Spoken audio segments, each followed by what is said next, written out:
This is a See It Played video of Saratoga, Volume 1 in the Great Battles of the American Revolution series, published by GMT Games. It is the top of the 6th turn.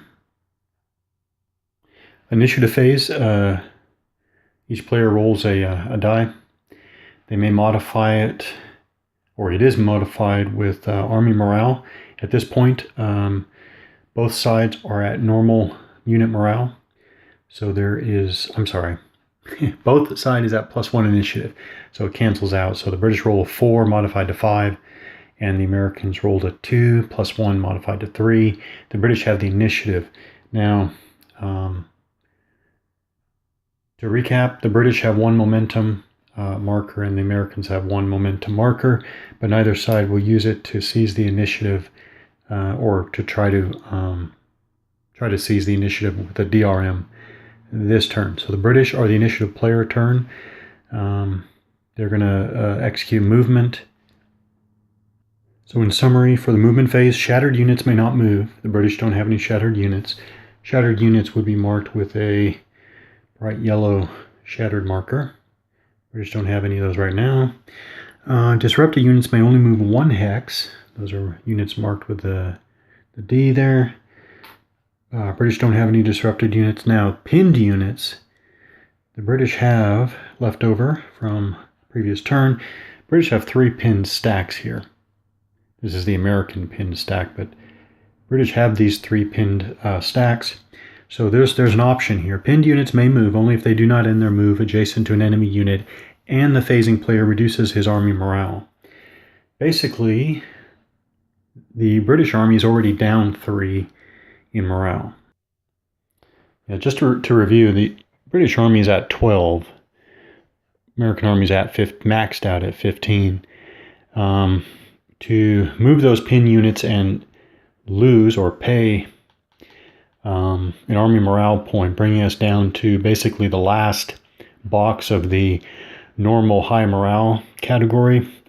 British side is not going to risk that. So instead of that option, what the British side is going to try to do is simply bring in more units, reinforcements, to reinforce that battle, get better odds, and basically just fight it through in the combat phase. Finally, units may conduct strategic movement along roads or tracks, doubling their movement allowance as long as they at no time enter an enemy zone of control. Or wait, actually now, is it zone of control or is it adjacent?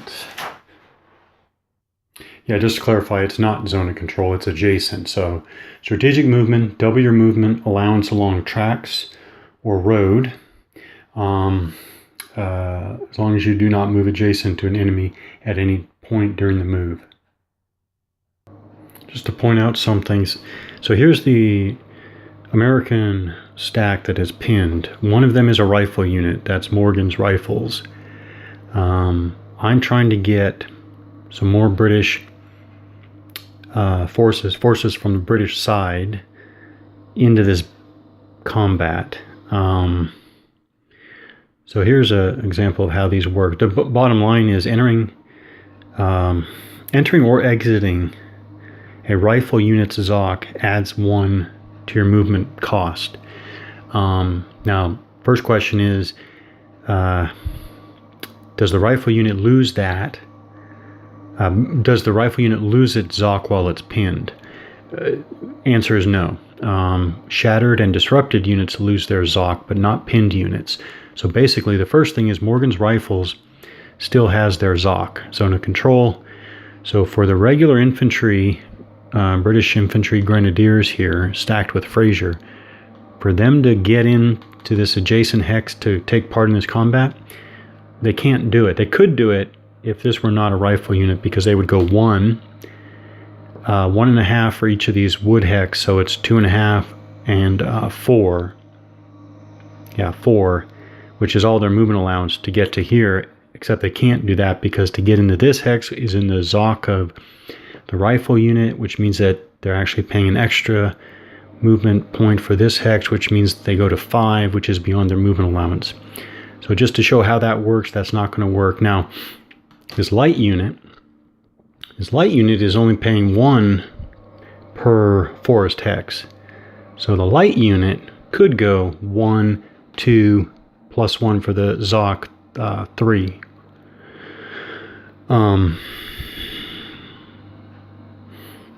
So it's quite a bit more maneuverable, the way the movement allowances link with the cost per terrain.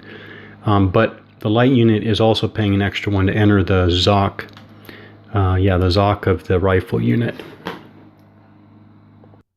So there's no British rally, and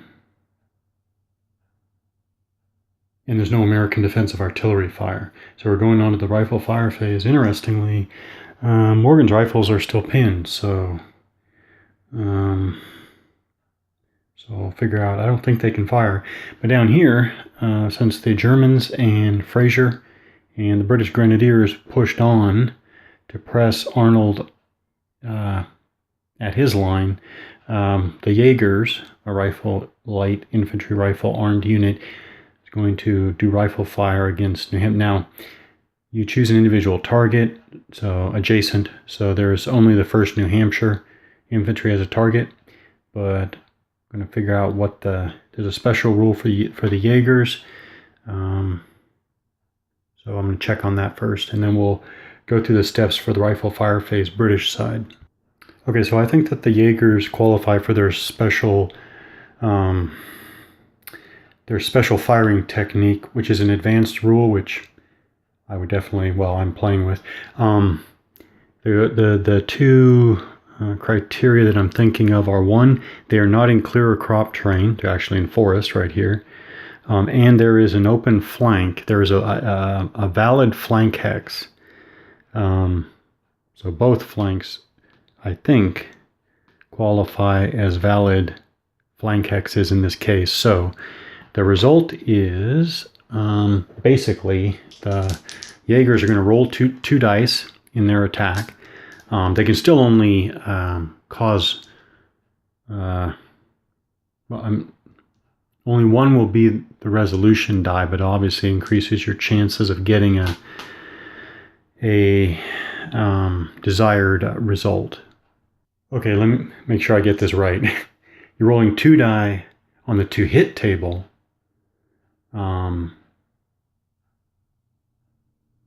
And if you get at least 1 hit, you will roll once on the damage table.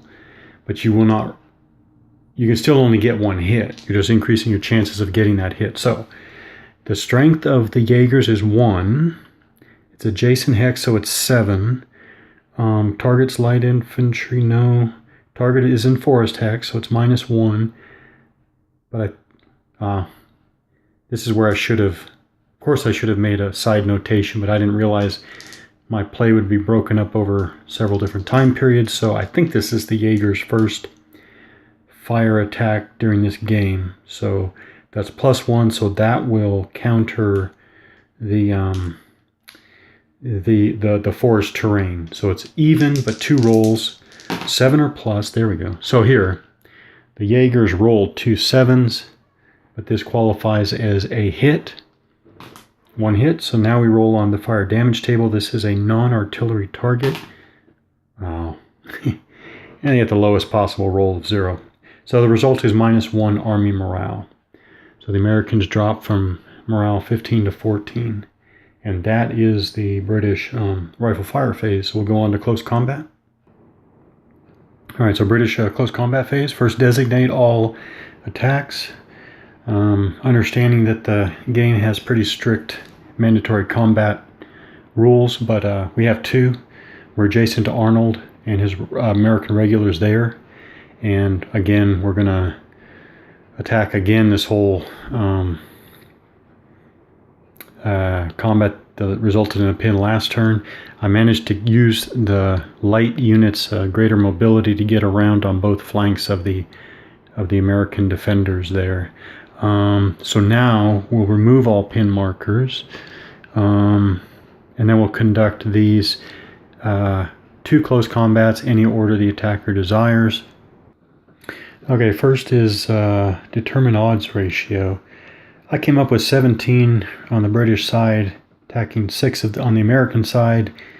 If I'd only been a good factor counter, I would have got one more in there to make it 3-1, but it's 2-1, and I'm not a factor counter. So 2-1. Then we'll determine lead units and then determine DRMs. So the German Grenadiers have the best morale on the British side, so we're going to go with them, which is an interesting little design feature. Not unique, but it's nice to see it here. So units that you want to put into the thick of the fight, because they're good units, are more likely to take losses. Okay, and then Dearborn again is going to be the lead unit on the American side.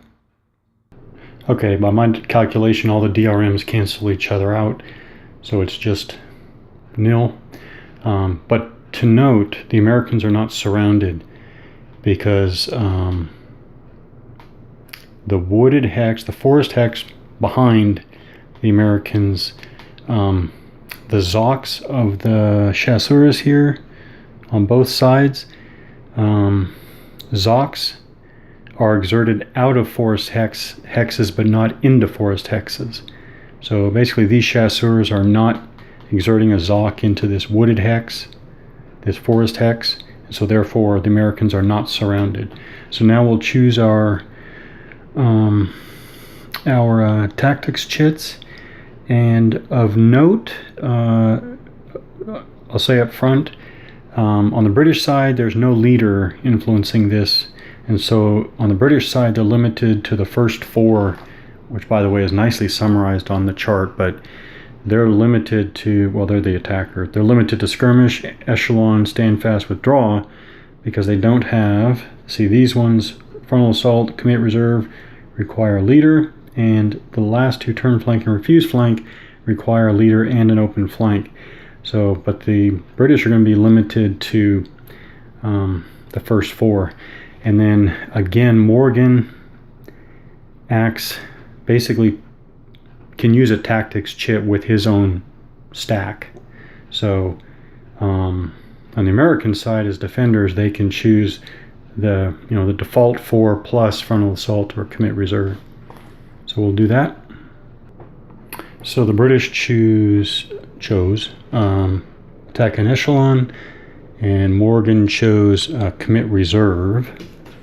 So the attacker, we go to the tactics chart, the attacker and echelon, defender, commit reserve is 0.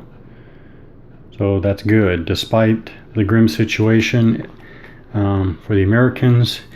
By having Morgan there and choosing commit reserve, he basically blunts at least some of the British attack here. So it's just 2-1, no modifier. The British roll a very average 6. The result is defender retreat. So right off the bat, for the same reason that we talked about the Americans not being surrounded, there's not a Zoc there. There's not a British Zoc there. So Dearborn was the lead unit for the Americans, so he retreats 1 hex to there, the wooded hex there, and then Morgan has to pass a morale check.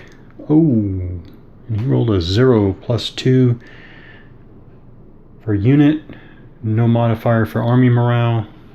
He failed his morale check. Oh yeah, ironically, that's what the Americans would have wanted. He fails his morale check, so he retreats, which gets him out of the noose there. And then the British lead unit has to advance, and then anybody else who participated may advance up to the stacking limit of the hex there. So Earl of Balcarres will advance with the German Grenadiers. So interestingly, in the battle with Fraser against Arnold there, the The British side rolled very bad, rolled a modified 0, which was a 1-step loss. So the lead unit took the step loss now, and the other unit passed his morale check, so he didn't have to retreat. That doesn't sound too bad, except that the 1-step loss pushed the Americans back up to their max 15 and dropped the British down to 11. One away from dropping to the whole next lower Army morale category, where all British side units are going to be 1 less in morale. This type of cumulative effect, I think, is pretty significant. So while 1-step loss in that battle over there doesn't seem like a big deal, it's quite a bit more significant when factoring in the Army morale effects. So bottom of turn 6, American turn, player turn. It's, in this game, especially at this point, halfway, coming up on the halfway point in the battle, it's really a significant part of the American play experience here is fighting a controlled withdrawal, looking for opportunities to counterattack, and delaying the British side as much as possible. So that's what we'll do for this turn. And the big deal is that Morgan escaped the noose up there, and so now we'll almost definitely get away and rejoin American friendly territory. So Morgan got away. They're both light units, so they're moving quickly through the woods there, the forest there. And on the river side of the front, the fact that the British slowed up here to wait for more reinforcements so that they could push this point in force meant that especially since Gates's wing was released, it just gave the Americans opportunity to reinforce this line even more.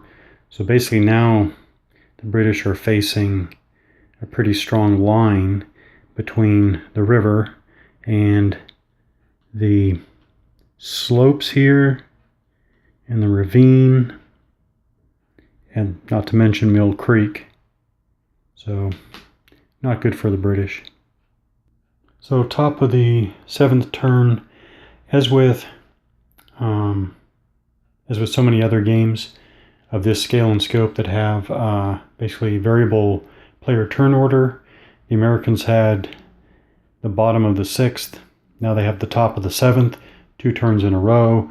That means that basically the Americans get another opportunity to adjust their lines and prepare for a defense back here while the British are still that far north.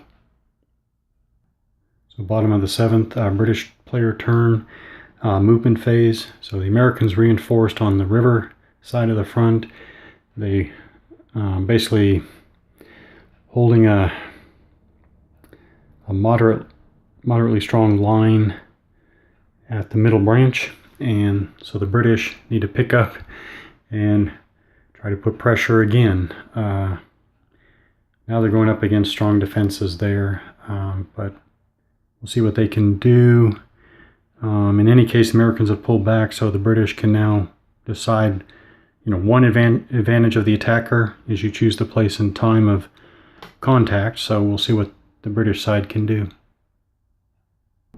So the British advanced as much as they could. They're going to take their chances with as many attacks as they could reasonably put together. Some of them are going to be only 1-to-1 odds, not so good, but basically going to attack all along the line there, and Arnold and one of Arnold's units there. I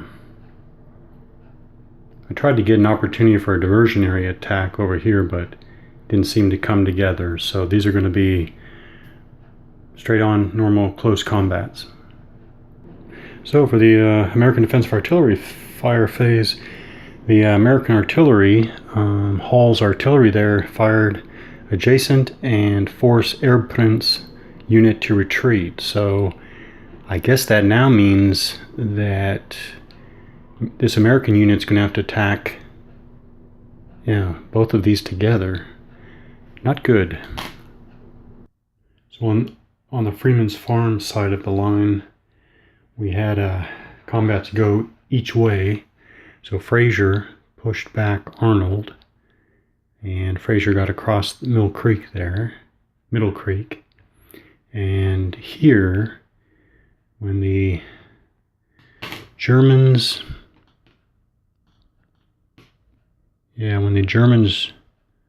tried to take out the New Hampshire infantry there, they suffered a repulse.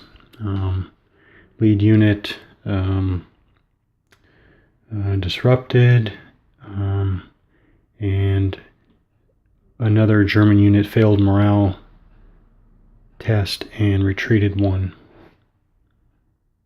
Should point out also that negative result against the Germans there pushed the British side's army morale down one more, so now they're down. That pushed them down to 10, which pushed them into the fatigued category, which means that now army morale is -1 for all units. On the river side of the front, Burgoyne and his regular infantry redcoats went in to attack the American flank there, and they lost a step here, which pushed the unit army morale down one more to 9. Burgoyne easily passed his morale check here to stand.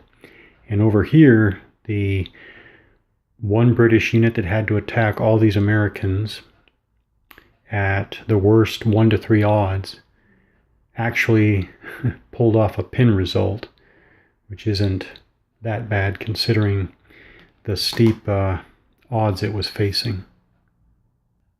So this is what it looks like at the very end of turn 7.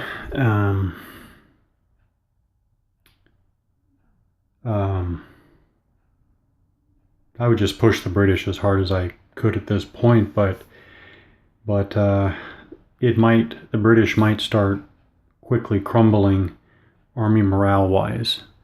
I will say one thing. Well, I'm suspending solitaire play at this point. I think I've played it enough solitaire for now, and I'll explain why in just a few minutes. But first, let me say that having played this over a few days,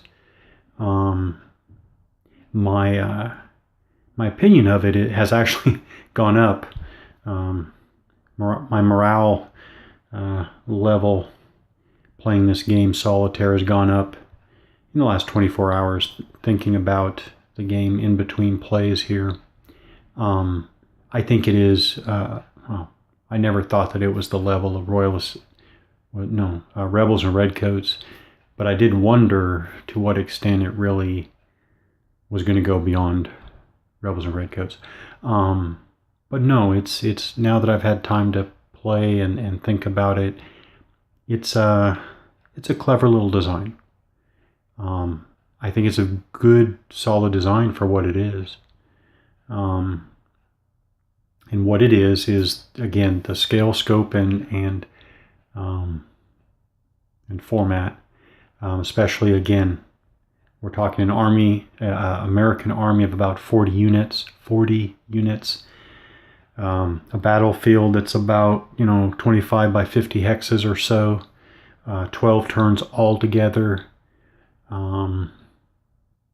For scale and scope and format, hex encounter, it's a good solid design, and not just that. I mean, my opinion of it has actually gone up as I've played it. Now, I'm probably not the first person to say this, but this would probably make, I'm sure somebody said this before, this would make an even better block game. because when you have the fog of war with the blocks mixed with the tactics chits, I think it would be very interesting. Saying that, this actually kind of reminds me the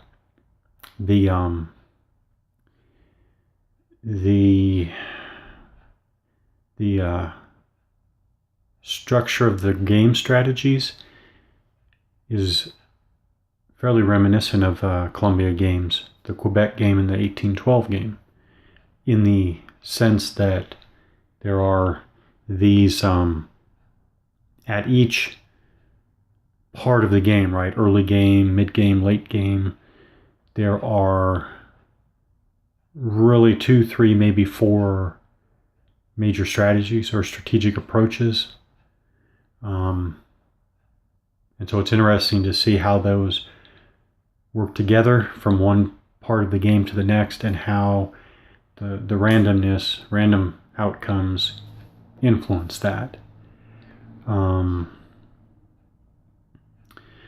Now, I'm suspending play because I'm finding that I am no longer, when I started playing solitaire and using the tactics chits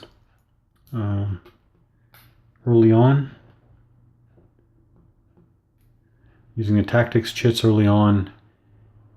it was fun and interesting. Now it's not fun and interesting anymore. I've kind of, again, it's nice that you can't really game the tactics chits. Well, you can't game the tactics chits against a human opponent, I guess.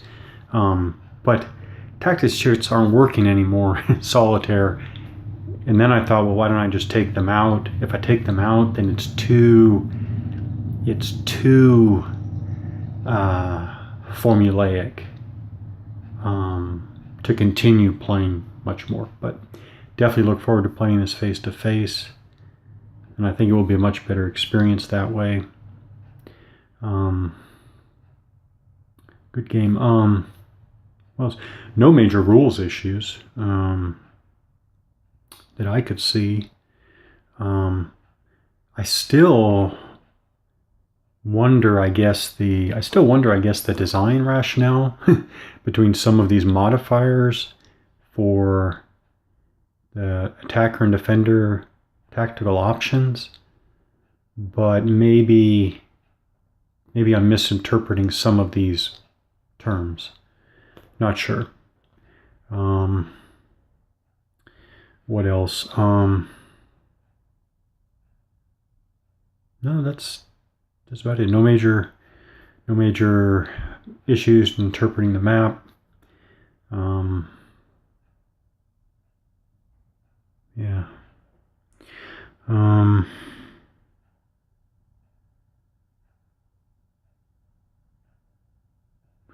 I'll also say that I like that the close combat table has enough going on here between simple army morale losses, leader loss checks, retreats, disruption, step losses, captured, pinned. That's nice. Plus momentum gains and losses. So I like that the close combat table has a lot going on. That means there's some anticipatory tension in what the outcomes of these close combats are going to be.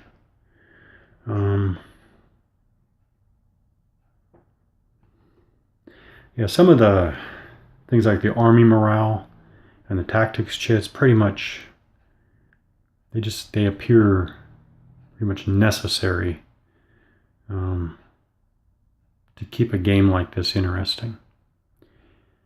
I